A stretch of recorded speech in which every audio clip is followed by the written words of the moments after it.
Hello friends, my name is Nikhil और आपका मेरे इस यूट्यूब चैनल जिसका नाम है निखिल की ट्रिकशाला में स्वागत है।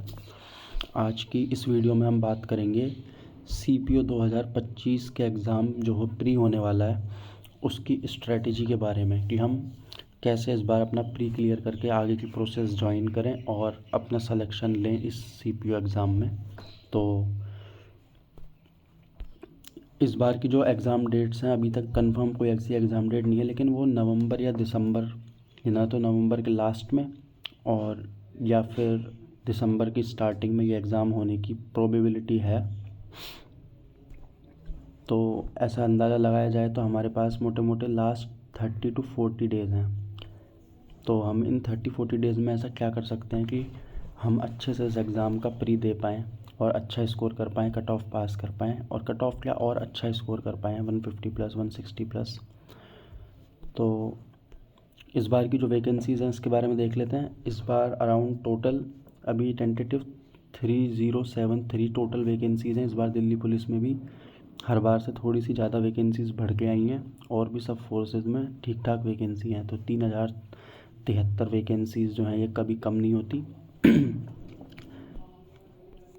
इस बार थोड़ा सा एक चेंज ये है कि इस बार का पेपर पैटर्न में बदलाव किया गया है। तो जो पेपर पैटर्न पहले होता था उससे इस बार डिफरेंट है। अब की बार वही पेपर सेम आएगा, लेकिन इस बार जो है हर पार्ट को सॉल्व करने के लिए हमको सेक्शंस टाइम मिलेगा, मतलब कि 30 मिनट एक सेक्शन के लिए मिलेंगे और ऐसे 4 के हिसाब से टोटल 2 घंटे का पेपर हो जाएगा 120 मिनट्स का, जो कि कट ऑफ पे बहुत बड़ा फैक्टर बन सकता है इस बार। क्योंकि पहले क्या होता था, कंपैरिजन देख लें तो पहले क्या होता था कि हमारे पास टाइम की कमी नहीं पड़ती थी, हम अपने हिसाब से टाइम मैनेज कर पाते थे अपने पेपर का। लेकिन अब की बार हमको सेक्शन के हिसाब से टाइम मैनेज करना है, सेक्शनल जो टाइमिंग है उसके हिसाब से। पहले हम आराम से जीके सॉल्व करते थे, फिर उसके बाद में इंग्लिश को सॉल्व कर लेते थे, फिर रीजनिंग को सॉल्व कर लेते थे और मैथ के लिए लास्ट में एक अच्छा खासा 50 to 60 मिनट्स सब अपनी अपनी कैपेसिटी के हिसाब से बचा लेते थे 50 मैथ के 50 क्वेश्चंस के लिए। लेकिन अब की बार हम ऐसा नहीं कर पाएंगे। अब की बार हमको 30 मिनट में ही मैथ के भी उन 50 क्वेश्चंस को सॉल्व करना पड़ेगा। तो एक एक करके चीज़ें सॉल्व करते हैं कि कैसे हम अच्छा स्कोर करें। तो इस बार हमारी जो पेपर को सॉल्व करने की अप्रोच है वो बहुत ज़्यादा मैटर करेगी। तो वो अप्रोच हमको डायरेक्ट पेपर में तो मिलेगी नहीं, वो हमको मॉक टेस्ट के थ्रू ही सीखनी पड़ेगी कि हम कैसे अपनी अप्रोच रखें, कैसे नए पैटर्न के हिसाब से अपनी अप्रोच को चेंज करें।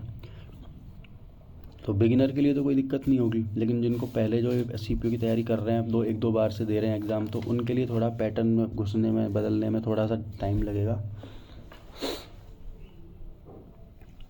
तो थोड़ा सा मैं आज इसी चीज़ के ऊपर ज़्यादा बात करने आया हूँ, क्योंकि स्ट्रेटेजी वीडियोस तो आपको बहुत मिल जाएंगी। बस मैं ये चाहता हूँ कि हम पेपर सॉल्विंग अप्रोच कैसे रखें।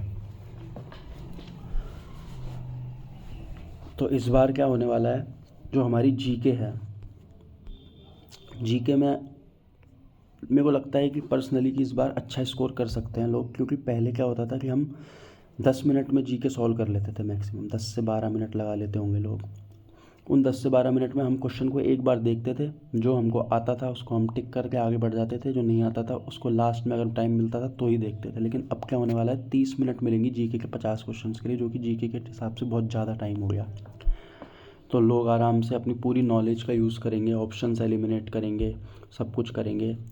तो मेरे हिसाब से कि जीके में थोड़ा अच्छा स्कोर अब की बार लोग करेंगे, क्योंकि पहले जीके ही थोड़ा अलग सब्जेक्ट हो जाता था जो कि कट ऑफ पे फ़र्क डालता था। क्योंकि मैथ्स को सब बना लेते थे, रीजनिंग को सब बना लेते थे, इंग्लिश भी इनकी अच्छी होती है वो तो कर ही लेते हैं, लेकिन जीके में नंबर कम आते थे लोगों के।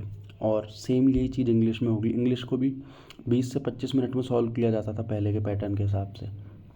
अब की बार वही इंग्लिश में भी 30 मिनट मिलेंगी। अच्छे से अपनी नॉलेज यूज़ करिए, क्वेश्चंस को 2 बार पढ़िए, ऑप्शन एलिमिनेट कीजिए, ग्रामर वगैरह जो भी है।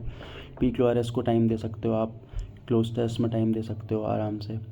तो ये तो आप जैसे पढ़ते आ रहे हैं, जैसे जीके के लिए अपने नोट्स हो गए और इंग्लिश के लिए अपनी जो भी आप प्रीवियस वोकैब का रिवीजन कर रहे हैं।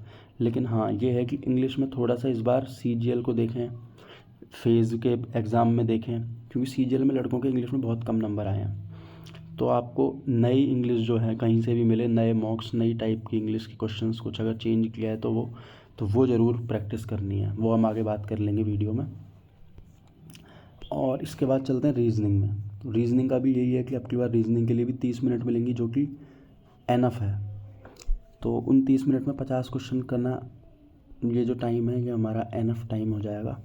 और इसमें भी हमको यही है कि रीजनिंग की जो प्रैक्टिस करनी है वो न्यू पैटर्न के मॉक्स से करनी है, क्योंकि रीजनिंग में भी कुछ ना कुछ 1-2 नए क्वेश्चंस देखने को मिले। तो न्यू पैटर्न के क्वेश्चंस से ही प्रैक्टिस करनी है, न्यू पैटर्न के मॉक देने हैं। और मैथ्स में भी यही चीज़ करनी है हमको। लेकिन मैथ्स में इस बार और बाकी 3 सब्जेक्ट से हमको ज़्यादा प्रैक्टिस की ज़रूरत है। जितनी ज़्यादा मैथ की प्रैक्टिस करेंगे, टॉपिक वाइज, अगर आपको कोई टॉपिक वीक है तो आप टॉपिक वाइज प्रैक्टिस कर सकते हैं। और टॉपिक वाइज के अलावा आपको डेली कम से कम मैथ्स के और रीजनिंग के 2-2 सेक्शनल मॉक्स तो देने ही हैं। 30 मिनट्स का टाइमर लगा के 2-2 मॉक्स सेक्शनल, दोनों सब्जेक्ट्स की बात कर रहा हूँ मैं, रीजनिंग और मैथ दोनों की।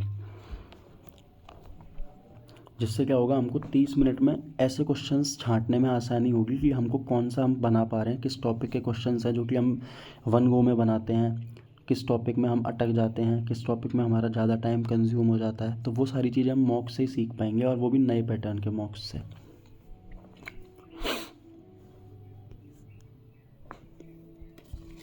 तो ये तो इस बार की मेरी जो स्ट्रेटेजी मैं बना रहा हूँ, इसमें मेरी ये पेपर सॉल्विंग अप्रोच का ये मैंने एक मोटा मोटा आइडिया दिया है आपको। अब आपको आगे के 30 दिनों में पढ़ाई कैसे करनी है, थोड़ा सा उसके ऊपर बात कर लेते हैं। तो जैसे सबसे पहले हमारी जीके है। मेरे हिसाब से जीके लास्ट टाइम में हम रिवीजन ही करेंगे, सब कोई नया तो सिलेबस करने तो बैठा नहीं होगा। तो आप अपने हिसाब से, मैं ये मानता हूँ कि अगर आप 1.5 घंटा जीके रिवीजन कर रहे हैं लास्ट टाइम में तो वो एनफ है। 1.5 घंटे को भी आप ऐसे नहीं कि एक सब्जेक्ट को लेकर 1.5 घंटे तक बैठ गए कि भाई आज पॉलिटिक बैठ गए लेके, ये वो कई लोग होते हैं कर लेते हैं उनके हिसाब से। लेकिन मेरा मानना है कि 30-30 मिनट के 3 हिस्सों में बांट दीजिए जीके को। जैसे 30 मिनट में आपने कोई भी एक जो जनरल जो होती है हमारी फिजिक्स साइंस जो होती है, फिजिक्स केमिस्ट्री मैथ्स, उसको पढ़ सकते हैं आप। कोई भी चीज़ टॉपिक उठा लिया, सब्जेक्ट उठा लिया। नेक्स्ट 30 मिनट में आप जो अपनी पॉलिटी, ज्योग्राफी, हिस्ट्री, उसका कोई भी चीज़ का रिवीजन कर लीजिए। और बाकी 30 मिनट में आप स्टैटिक जीके पढ़ लीजिए। और करंट अफेयर्स तो मैंने तो नहीं पढ़े थे, क्योंकि मुझे नहीं लगता वो कभी के भी पूछे जा सकते हैं। एसएससी का तो कुछ भी नहीं है, 22 में 18 के पूछ लेती है। तो ठीक है, देखते हैं। और ये तो मेरा जीके का एक मोटा मोटा, आप बाकी आप अपने हिसाब से बता देख लेना क्या आपको स्ट्रेटेजी अपनी जीके की रखनी है। इंग्लिश में जो कॉम्प्रिहेंशन पार्ट है वो 50 क्वेश्चंस में से काफ़ी ठीक ठाक देखने को मिलेगा। PQRS, क्लोज टेस्ट, पैसेज, तो उनकी प्रैक्टिस अच्छे से करनी है। और वो कैप का आपको रिवीजन करना है, क्योंकि नई वो कैप ज़रूर देख लिए जो अभी एसएससी ने हाल ही में एग्ज़ाम्स लिए हैं, फेज़ का, स्टेनो का और CGL का। तो उनके वो कैप्स आपको मिलेंगी देखने के लिए, तो वो भी रिपीट होंगी ज़रूर। और पुरानी तो हम पढ़ते हैं पिनेकल वगैरह से, जो भी PYQs हैं हमने वो तो पढ़ने ही हैं।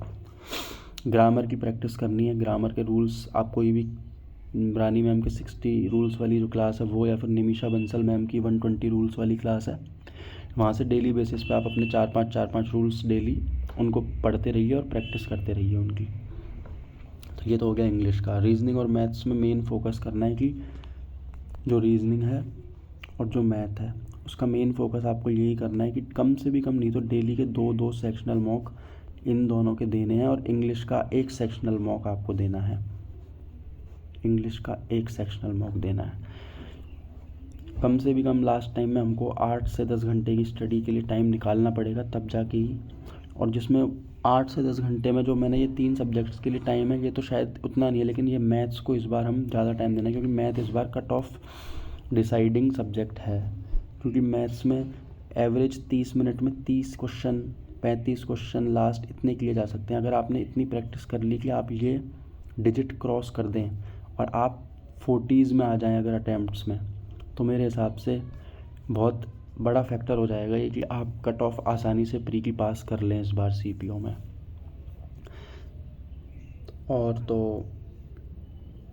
और कोई टॉपिक मेरे को लगेगा कि हाँ अलग से, उसके लिए मैं वीडियो बना दूंगा, लेकिन अभी की वीडियो में तो इतना ही है। और अच्छे से पढ़ते रहिए, ज़्यादा स्ट्रेटजी वीडियोस देखने में टाइम वेस्ट ना कीजिए अपना। ठीक है, थैंक यू और best of luck for your upcoming exams.